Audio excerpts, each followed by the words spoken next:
अस्सलाम वालेकुम dear students, my name is Mohammad Yusuf और आज हम जो है बायोलॉजी का पहला लेक्चर पढ़ेंगे। हमारा पहला चैप्टर है गैसियस एक्सचेंज। ठीक है, तो इस चैप्टर के अंदर हम पढ़ेंगे कि लिविंग ऑर्गेनिज्म जो हैं उनकी बॉडी में गैसियस एक्सचेंज जो है वो किस तरह से होता है। ठीक है, तो आगे बढ़ते हैं। तो सबसे पहले हम देखते हैं कि इस चैप्टर के अंदर क्या क्या चीज़ हम पढ़ेंगे। तो पहले है जी respiration, gaseous exchange and breathing. उसके बाद है गैसियस एक्सचेंज इन प्लांट्स। उसके बाद है गैसियस एक्सचेंज इन ह्यूमंस। उसके बाद biological consequences of smoking and respiratory disorder. तो ये 5 चैप्टर कंटेंट है जो हम इस पूरे चैप्टर के अंदर बड़ी तफसील से पढ़ेंगे। ठीक है, तो सबसे पहले है रिस्पायरेशन, गैसियस एक्सचेंज और ब्रीथिंग, यानी कि ये चीज़ें होती क्या हैं। तो रिस्पायरेशन क्या है? Respiration is an energy releasing process. ठीक है, respiration is an energy releasing process at the cellular level. अब रिस्पायरेशन में क्या है कि हमारे बॉडी सेल्स जो हैं, जितने भी हमारे सेल्स हैं, अब वो क्या करते हैं, एनर्जी बनाते हैं। ठीक है, ऐसे क्या होगा, एनर्जी बनेगा तो जाहिर सी बात है एनर्जी बनेगी तो एनर्जी रिलीज़ होगी। किस काम के लिए? जो भी हमारे बॉडी में ज़रूरियात हैं उसको पूरा करने के लिए एनर्जी बनेगी। ठीक है, और ये किस लेवल पर बात करें हम सेलुलर लेवल के ऊपर हम बात कर रहे हैं कि रेस्पिरेशन क्या है कि हम सांस लेते हैं। सांस लेने से क्या है कि कार्बन डाइऑक्साइड, ऑक्सीजन और बाकी गैसेस हमारी बॉडी के अंदर जाती हैं और वहाँ पर क्या होता है, गैसियस एक्सचेंज होता है। गैसेस जो हैं आपस में तब्दील होती हैं, आपस में तबादला होता है उनका। ठीक है, और जो गैस हमें चाहिए होती है, जो फॉर एग्जांपल ऑक्सीजन हमें चाहिए होती है और कार्बन डाइऑक्साइड हमें नहीं चाहिए होती, तो इन दोनों का आपस में तबादला हो जाता है, जिसे हम गैसियस एक्सचेंज कहते हैं। ठीक है, तो रिस्पायरेशन बेसिकली क्या है कि रिस्पायरेशन सांस लेने के प्रोसेस को भी कहते हैं। जब आप सांस लेते हैं तो उसको क्या कहते हैं, रिस्पायरेशन। इसी तरह जो आपकी बॉडी के अंदर सेल्स हैं या बाकी कोई और ऑर्गेनिज्म है या प्लांट्स वगैरह हो गए, उनके अंदर जो एनर्जी बनने का प्रोसेस है, जो आप ये कह सकते हैं कि एनर्जी रिलीजिंग प्रोसेस जो है, उसको क्या कहते हैं, रिस्पायरेशन। ठीक है, अमूमन क्या होता है कि उसमें ऑक्सीजन जो है वो यूज़ की जाती है एनर्जी बनाने के लिए।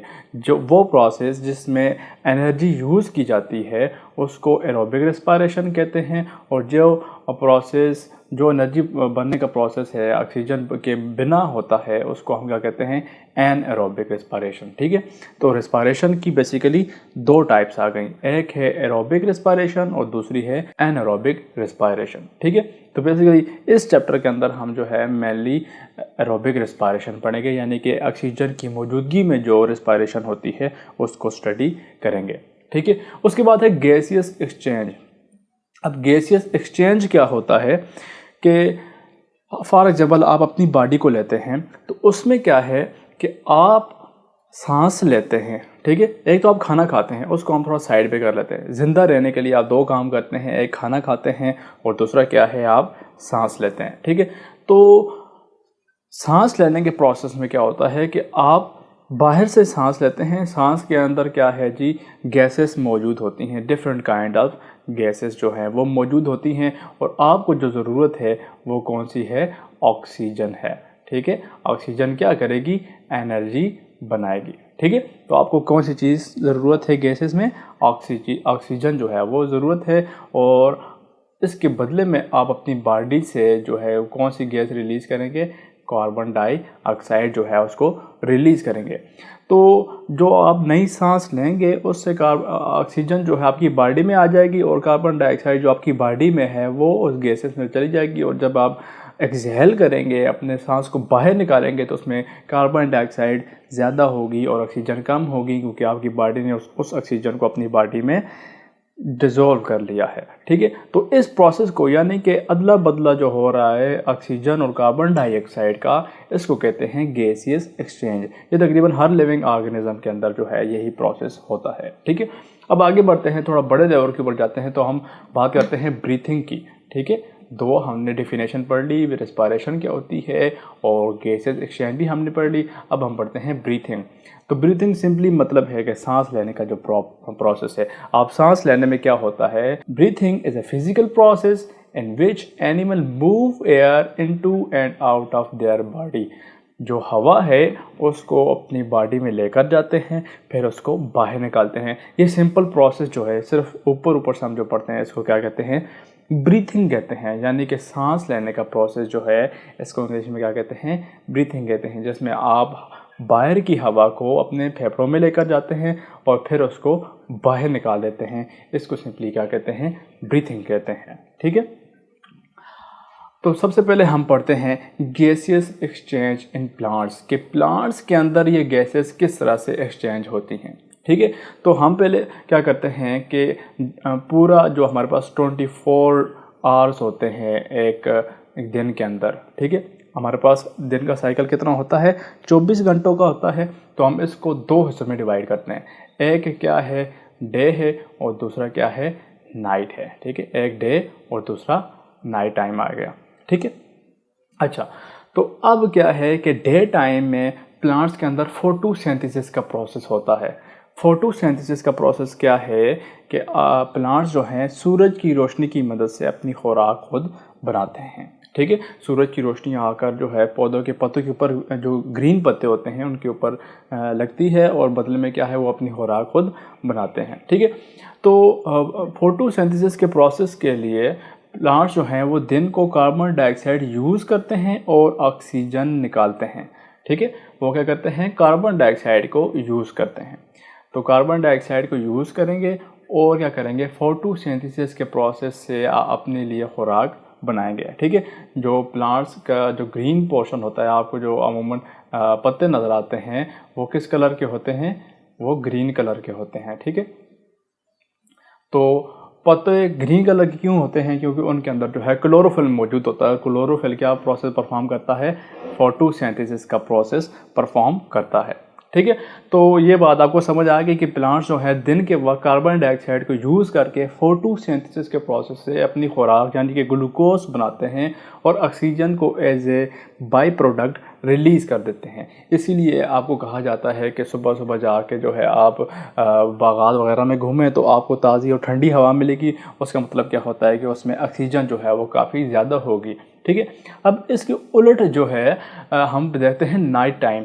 तो नाइट टाइम में पौधों के अंदर रिस्पायरेशन हो रही होती है। रिस्पायरेशन दिन के वक्त भी होती है लेकिन रात के वक्त फोटोसिंथेसिस नहीं हो रही थी। उसकी वजह क्या है कि हमारे पास सनलाइट नहीं होती रात को। ठीक है, रात को हमारे पास सनलाइट नहीं होती, तो अब हमारे पास सिर्फ जो प्रोसेस है वो कौन सा हो रहा होता है, रिस्पायरेशन का हो रहा होता है। कब, नाइट टाइम को। तो उस वक्त फोटोसिंथेसिस के उलट प्रोसेस हो जाता है कि यानी कि प्लांट अब जो है ऑक्सीजन को यूज़ करेंगे और कार्बन डाइऑक्साइड को रिलीज़ करेंगे। ठीक है, ऑक्सीजन को यूज़ करके क्या करेंगे, रिस्पायरेशन करेंगे। हम जो है चैप्टर का नाम भी हमारा जो है गैसेस एक्सचेंज है। गैसेस एक्सचेंज में हमने रिस्पायरेशन को पढ़ा कि रिस्पायरेशन क्या होता है कि ऑक्सीजन को यूज़ करके एनर्जी बनाने का प्रोसेस है। ठीक है, तो इसके अंदर क्या होगा, ऑक्सीजन यूज़ होगी और कार्बन डाइऑक्साइड रिलीज़ होगी। इसीलिए कहा जाता है कि रात को पौधे के नीचे नहीं सोना चाहिए, क्योंकि वो जो है ऑक्सीजन को ले लेते हैं और कार्बन डाइऑक्साइड रिलीज़ करते हैं, जो कि हमारी बॉडी के लिए फ़ायदेमंद नहीं है। ठीक है, तो अब क्वेश्चन ये है कि प्लांट जो है गैसियस एक्सचेंज करते किस तरीके से हैं। पहली बात हमारे पास क्या है, एंड एपिडर्मिस, यानी कि उनकी आउटर कवरिंग जो है। प्लांट के अंदर जो रूट्स होती हैं, जो स्टेम होता है और जो लीव्स होते हैं, उनके पत्ते, जड़ और तना, इनकी जो इर्द गिर्द लेयर होती है, जो उनकी जिल्द होती है। ठीक है, जैसे हम आपकी जिल्द होती है, इस तरह प्लांट की जो जिल्द है उसको क्या कहते हैं, एपिडर्मिस कहते हैं। ठीक है, एपिडर्मिस कहते हैं और एपिडर्मिस से डायरेक्ट गैसेस जो है वो एक्सचेंज होती हैं, यानी कि जो गैस पौधों को ज़रूरत होगी वो पौधों के अंदर चली जाएगी और जो ज़रूरत नहीं होगी वो पौधों से बाहर आ जाएगी। ठीक है, एक तो ये तरीका हो गया। दूसरा है स्टोमेटा। स्टोमेटा क्या है कि एपिडर्मिस के अंदर छोटे छोटे इस तरह से सुराख से होते हैं। ठीक है, इस तरह से सेल के बने होते हैं, सुराख होते हैं, और उसके अंदर जो है आपको एक खाली सी जगह मिलती है जिसको इन पूरे को आप क्या कहते हैं, स्टोमेटा कहते हैं या स्टोमेटा सेल्स कहते हैं। इसकी बदौलत भी प्लांट जो है अपने अंदर गैसेस एक्सचेंज जो है वो कर सकते हैं। और स्टोमेटा कहाँ मौजूद होते हैं, पत्तों की जो निचली साइड होती है वहाँ पे आपको क्या मिलेंगे, स्टोमेटा मिलेंगे। ठीक है, और स्टोमेटा क्या करते हैं, फिर से बता दूँ कि गैसियस एक्सचेंज को कंट्रोल करते हैं। ठीक है, प्लांट्स के अंदर। इसके बाद लास्ट है लेंटिसेल्स। लेंटिसेल्स क्या होते हैं, जो पौधे की जो छाल होती है, ठीक है, जो उसके तने के ऊपर जो उसकी छाल होती है उसके अंदर छोटे छोटे से सुराख होते हैं। ठीक है, छोटे छोटे सुराख होते हैं और उन सुराख को क्या कहते हैं, लेंटिसेल्स कहते हैं। ठीक है, यहाँ पे एक काम की बात बता दूं, अब आप ये सोच रहे हैं कि पौधे अपनी खुराक जो है वो फोटोसिंथेसिस की मदद से बनाते हैं, और फोटोसिंथेसिस कहाँ पे होती है, पत्तों के अंदर होती है। अब जब खज़ां के अंदर पत्ते घिर जाते हैं तब फोटोसिंथेसिस कैसे होगी। ठीक है, तब क्या है कि प्लांट जो है वो लेंटिसेल्स की मदद से अपनी खुराक जो है वो कुछ टाइम के लिए, कुछ तो खुराक उनके अंदर स्टोर हो जाती है, कुछ जो है अपनी गैस एक्सचेंज यहाँ से लेंटिसेल्स से करके अपनी खुराक को कंटिन्यू करते हैं। ठीक है, तो ये आपको बात समझ आ गई कि गैसेस एक्सचेंज इन प्लांट्स किस तरह से होती है। ठीक है, ड्यूरिंग डे टाइम वो फोटोसिंथेसिस करते हैं और ड्यूरिंग नाइट टाइम वो क्या करते हैं, रेस्पायरेशन का प्रोसेस, सिर्फ रेस्पायरेशन का प्रोसेस हो रहा होता है। ठीक है, और गैसेस एक्सचेंज प्लांट्स के अंदर एपिडर्मिस के थ्रू होती है, स्टोमेटा के थ्रू होती है और लेंटिसेल्स के थ्रू होती है। अब हम आगे बढ़ते हैं गैसेस एक्सचेंज इन ह्यूमन, कि इंसानों के अंदर गैसेस एक्सचेंज जो है वो किस तरह से होती है। तो हमें जो है काम करने के लिए या ज़िंदा रहने के लिए ऑक्सीजन चाहिए। ठीक है, कौन सी गैस चाहिए, ऑक्सीजन चाहिए, और हम रिलीज़ कौन सी गैस करते हैं, कार्बन डाइऑक्साइड करते हैं, बिल्कुल उसी तरह जिस तरह प्लांट जो है वो रात को करते हैं। ठीक है, अच्छा, तो अब हम जब सांस लेते हैं तो सांस हम कहाँ से लेते हैं, नाक से लेते हैं, और एंड कहाँ पे होती है, लंग्स के अंदर जाके ये प्रोसेस ख़त्म हो जाता है। तो सबसे पहले है नोज़। नाक का स्ट्रक्चर हम देखते हैं तो नाक के अंदर, आपकी नाक के अंदर बाल मौजूद होते हैं, म्यूकस मेम्ब्रेन मौजूद होती है और सिलिया मौजूद होते हैं।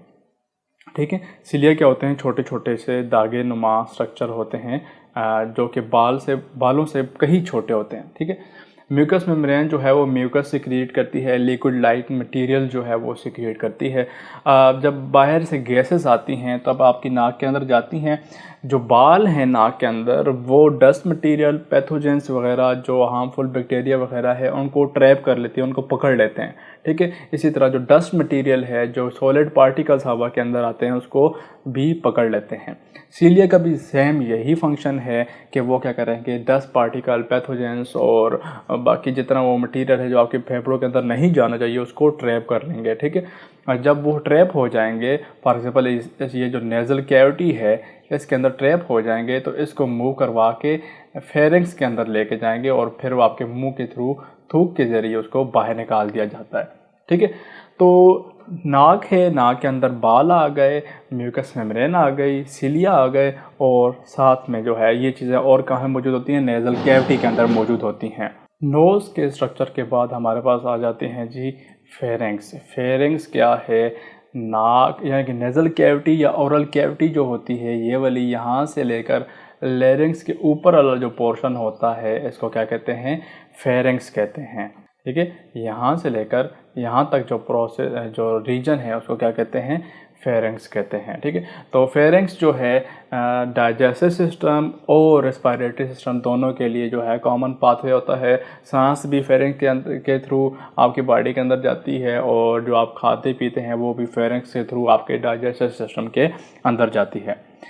उसके बाद है जी लैरिंक्स। लैरिंक्स जो है वो फेरिंक्स से नीचे मौजूद होता है, जो ये वाला रीजन आपको नज़र आ रहा है। ठीक है, तो फेरिंक्स जो है वो लैरिंक्स जो है वो फेरिंक्स के नीचे मौजूद होती है। लैरिंक्स के अंदर आपको वोकल कॉर्ड्स भी मिलते हैं जो कि साउंड प्रोडक्शन का काम करते हैं, और लैरिंक्स दूसरा काम क्या करती है कि एयर को कंट्रोल करती है फेफड़ों के अंदर जाने से। ठीक है, तो जब हवा फेफड़ों से होकर आपके मुंह की तरफ आ रही होती है तो वोकल कॉर्ड वाइब्रेट करते हैं, जिसकी मदद से आपके मुंह के अंदर जो है वो साउंड प्रोडक्शन होती है। ठीक है, तो लैरिंक्स के बेसिकली दो काम हो गए। एक तो ये हवा के प्रोसेस को कंट्रोल करेगा क्योंकि वो एक पाथवे है हवा के लिए, और दूसरा क्या है, साउंड प्रोडक्शन जो है, यानी कि लैरिंक्स को एज ऑर्गन ऑफ वॉइस भी कहते हैं।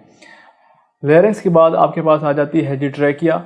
ट्रैकिया क्या है, यहाँ से लेकर ये वाला जो रीजन है इसको क्या कहते हैं, ट्रैकिया कहते हैं। ट्रैकिया के अंदर जो है इसको विंड पाइप भी कहते हैं अमूमन, और ट्रैकिया के अंदर जो है सी शेप के 16 से 20 कार्टिलेजनस प्लेट्स पड़ी होती हैं। ये आपको जो देखें ये रफ फॉर्म में इधर नज़र भी आ रहा है। ठीक है, ये वाला ये ओबार इसलिए है कि इसके अंदर जो है सी शेप कार्टिलेजनस प्लेट पड़ी होती हैं। जैसे आप अगर आप वॉशिंग मशीन को देखें तो उसके पीछे एक पाइप लगा होता है, एग्जैक्टली उसी तरह जो है आपकी ट्रैकिया भी होती है।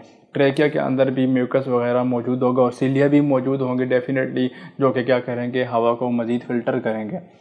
नाक के अंदर नेज़ल कैविटी जो है उसके इर्द गिर्द यहाँ पे ब्लड कैपिलरीज भी मौजूद होंगी जो हवा को गर्म करेंगी। ठीक है, हवा को गर्म करेंगी। और म्यूकस का दूसरा काम क्या है कि एयर को मॉइस्चराइज भी करना है। ट्रैकिया जो है आगे जाकर दो हिस्सों में डिवाइड हो जाती है, एक इस तरफ और एक इस तरफ। दोनों को क्या कहते हैं, मिक्स होकर क्या कहते हैं, ब्रोंकाई कहते हैं। दोनों को जमा करके क्या कहेंगे, ब्रोंकाई, और सिंगल को क्या कहेंगे, ब्रोंकस। इस आई की बजाय आप क्या लगा देंगे, यू और एस लगा देंगे। ठीक है, तो क्या हो जाएगा, ब्रोंकस हो जाएगा। ब्रोंकस भी सिमिलरली ट्रैकिया की तरह होगा, इसके अंदर भी कार्टिलेजनस प्लेट्स जो हैं वो मौजूद होंगी। ठीक है, और कार्टिलेजनस प्लेट्स मौजूद क्यों हैं कि वो इस विंड पाइप को कोलैप्स करने से बचाएंगी, आपस में टकराने से जो है फ्रिक्शंस करने से बचाएंगी। ठीक है, ब्रोंकाई जो है आगे जाके मज़ीद छोटे छोटे ब्रांचेस में डिवाइड हो जाएंगे, जिस तरह यहाँ पे डिवीज़न हुई है। ठीक है, तो इन मज़ीद ब्रांचेस को क्या कहेंगे, आप ब्रोंक्यूल्स कहेंगे। ठीक है, अब हवा कहाँ पर पहुँच गई, ब्रोंक्यूल्स। हवा यहाँ से दाखिल हुई और यहाँ से करते करते आप कहाँ पे आ गई, ब्रोंक्यूल्स के अंदर आ गई। ब्रोंक्यूल्स जो है वो छोटी छोटी ट्रैकिया की तरह होते हैं, लेकिन अब जो है आगे जाके थोड़ा आगे जाके क्या होना शुरू हो जाएगा, जब हवा जो है एल्वियोलाई के अंदर जाएगी, तो ब्रोंक्यूल्स के बाद एल्वियोलाई के अंदर जाएगी तो वहाँ पे कार्टिलेजनस प्लेट ख़त्म हो जाएंगी। ये एल्वियोलाई जो है वो छोटे छोटे बब्बल की तरह एक थैले से मौजूद होता है फेफड़ों के अंदर। ठीक है, और ये क्या करते हैं, गैसियस एक्सचेंज का प्रोसेस जो है वो यहाँ पे होता है। ठीक है, तो हवा जो है पहले नाक के अंदर गई, फिर फेरिंग्स, उसके बाद larynx, trachea, bronchi, bronchioles and आखिर में एल्वियोलाई के अंदर जाके गैसियस एक्सचेंज का प्रोसेस होगा। गैसियस एक्सचेंज के अंदर क्या होगा कि ऑक्सीजन जो है जो बाहर से आई है वो आपके ब्लड के अंदर शामिल हो जाएगी, और ब्लड से कार्बन डाइऑक्साइड जो है वो हवा के अंदर आ जाएगी, जिसको आप बॉडी से बाहर निकाल देंगे। तो इस तरह गैसेस एक्सचेंज का जो प्रोसेस है आपकी बॉडी के अंदर होता है।